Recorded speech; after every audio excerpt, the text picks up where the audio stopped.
Let's continue with the example for conditional statements. So over here, the example for conditional statements, the statement is let P be the statement Maria learns discrete mathematics and Q be the statement Maria will find a good job. Now, we have to express the statement P implies Q as a statement in English. If you remember, I've already given the different ways to express conditional statements. The different ways to express conditional statements are the following. I'm mentioning it over here again. If P, then Q. P implies Q.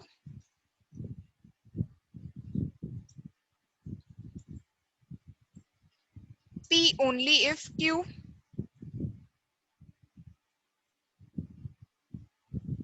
And so on.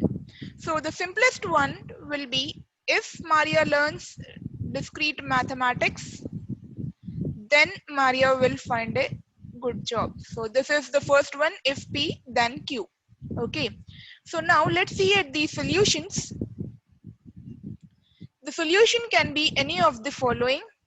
The first one is if Maria learns discrete mathematics, the one I mentioned already. So you just have to add if and then.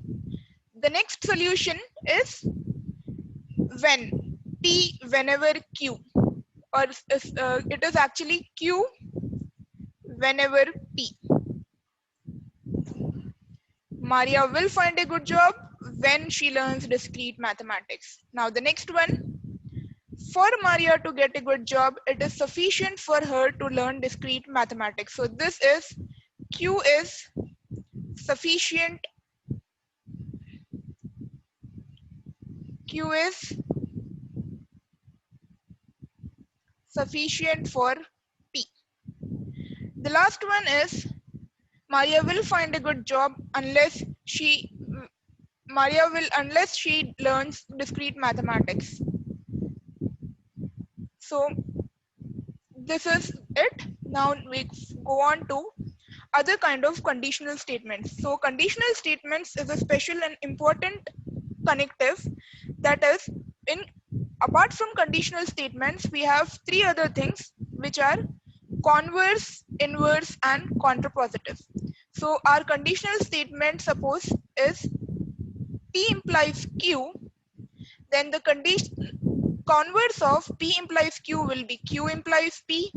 Contrapositive is negation of Q implies negation P, and the inverse is negation P implies negation Q. Now, let's see the truth tables for all of the following. So first and foremost, for conditional, which we have already studied. So for conditional,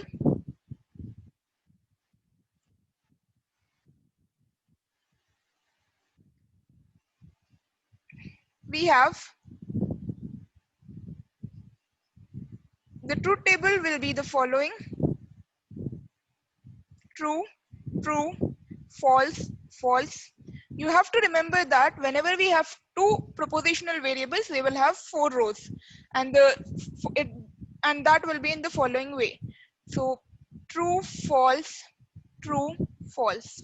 Now P implies Q will be false when P is true and Q is false. All the rest of the statements will be true.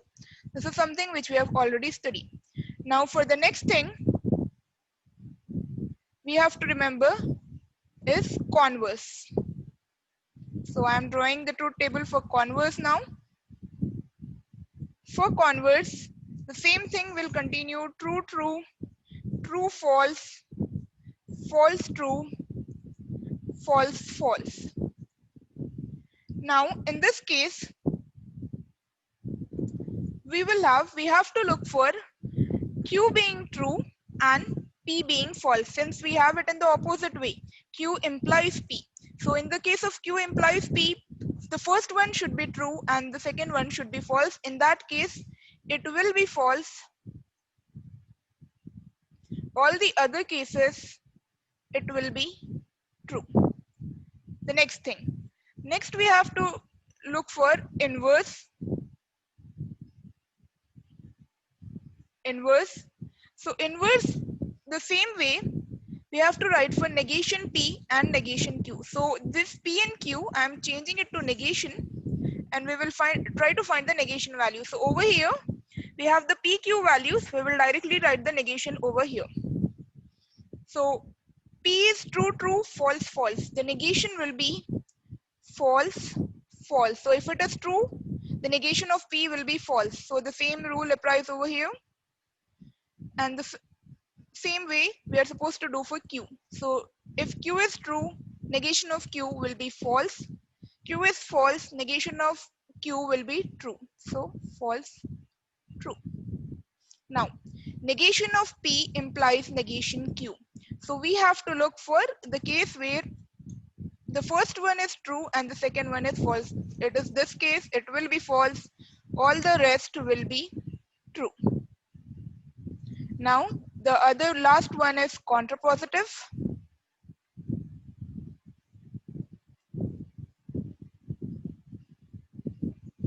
For contrapositive, again, we have to find the negation, which we have already done. So I'll just copy it from there. False, false, true, true, and then false, true, false, true. Now, so we have to look for the case where the first one is true. So first one in this case will be negation Q. Since we have negation Q implies negation P. So we have to look for this case. So that will be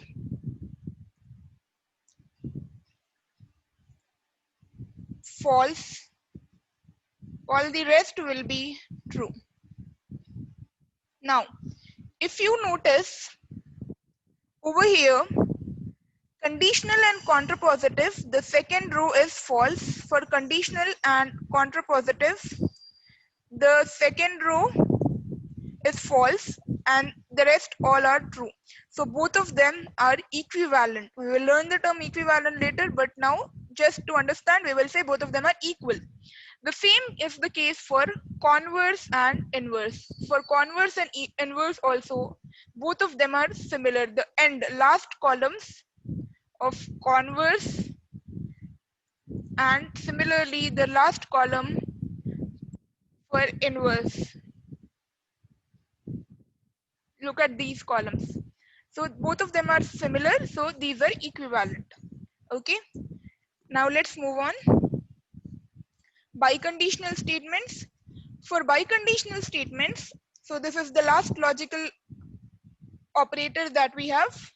Let's see the definitions. Let P and Q be prepositions. The biconditional statement, it is also known as by implication. The biconditional is also known as by implication.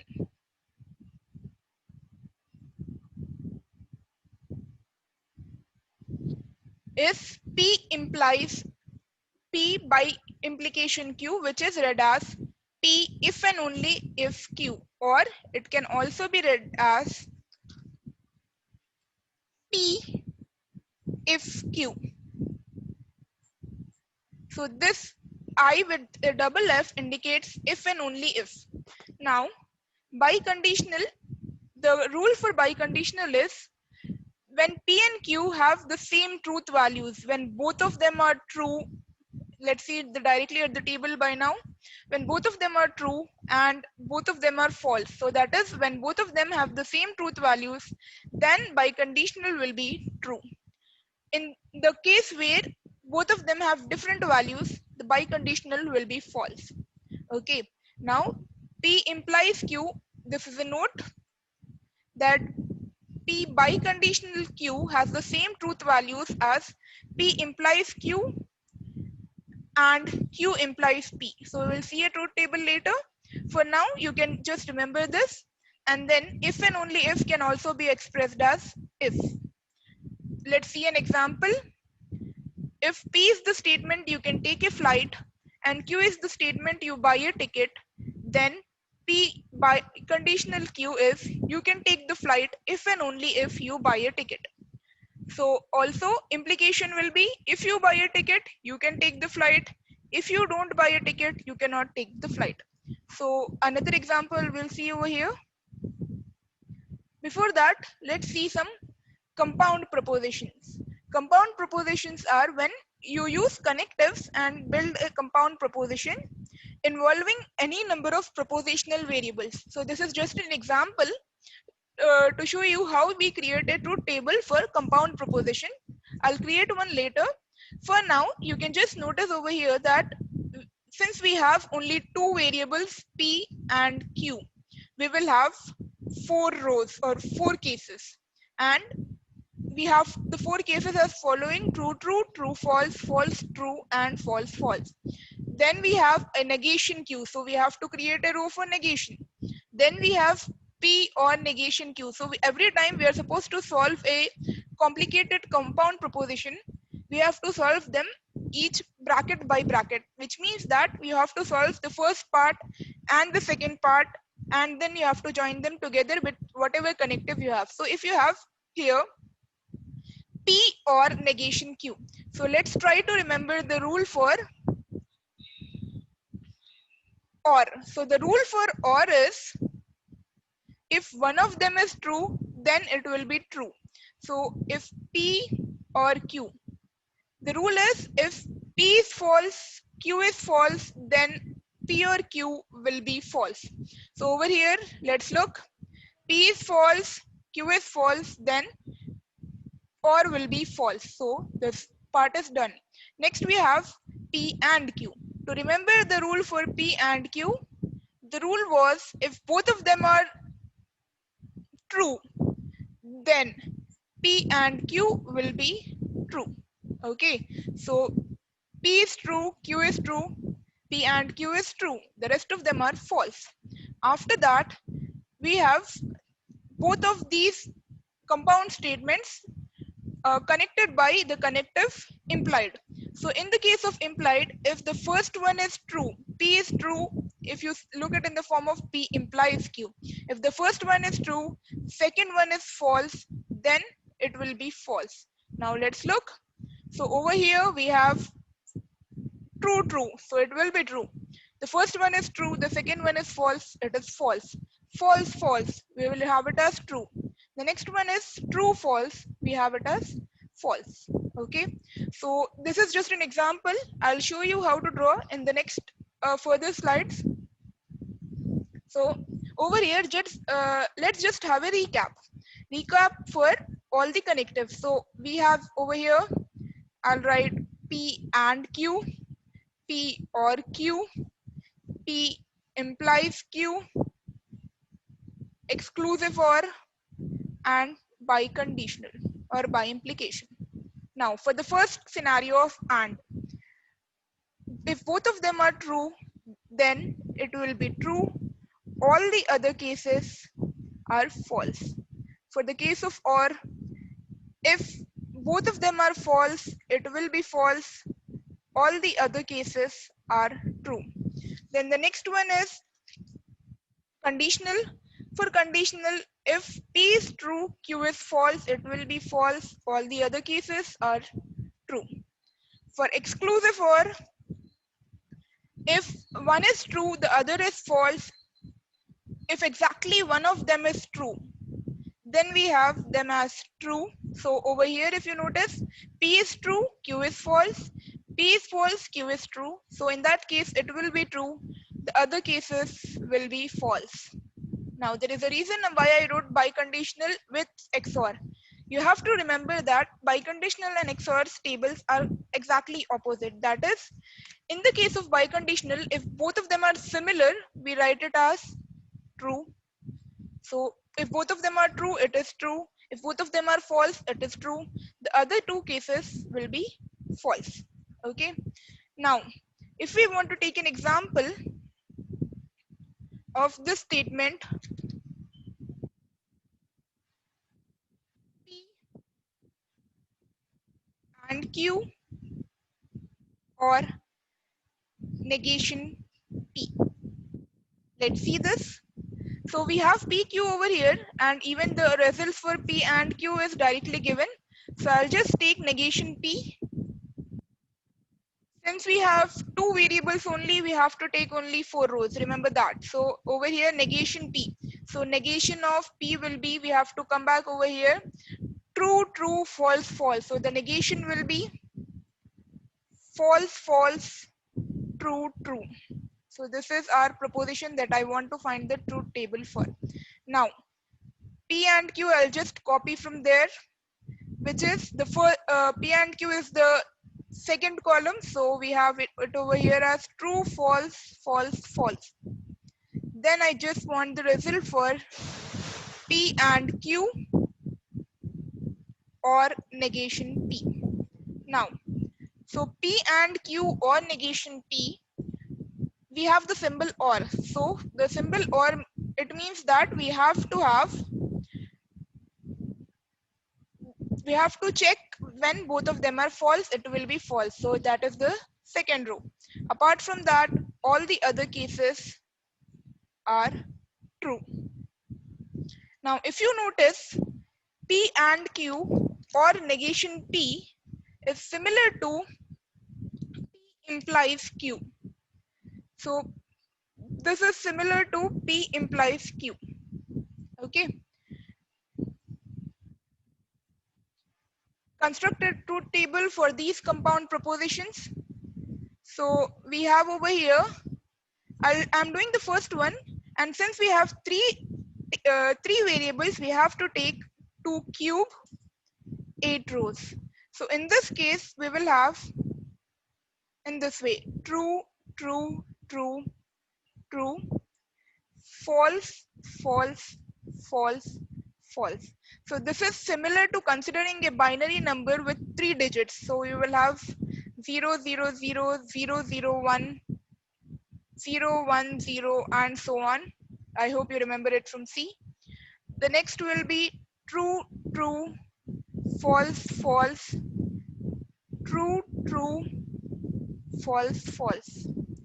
And then again, true, false, true, false, true, false, and the same thing.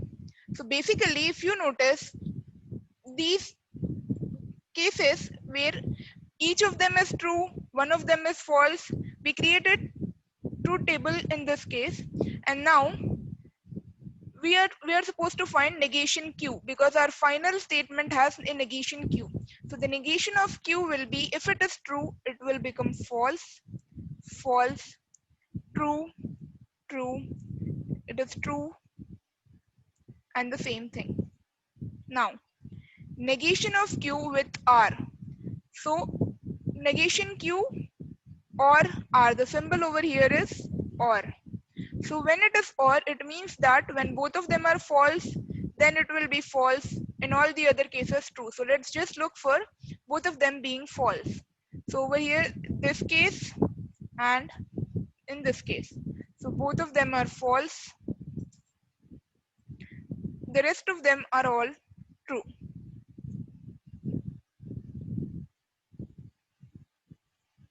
Now, P implies negation Q or R. Now in this case, we have to look for P. So this can be considered as our P, and this entire thing, we can consider it as Q. Now, P implies Q. So P implies Q, when P is true, Q is false, it will give us false, and the rest of them will be true. So let's look for true. We have to look in these two columns, P and negation Q or R. So true, true, it will give us true. True, false, so that this is false. And true, true will give us true. The same thing. You just have to look for the condition where P is true and Q is false. So this is the truth table for the first case. Similarly, you can solve the next two cases as an example. Thank you.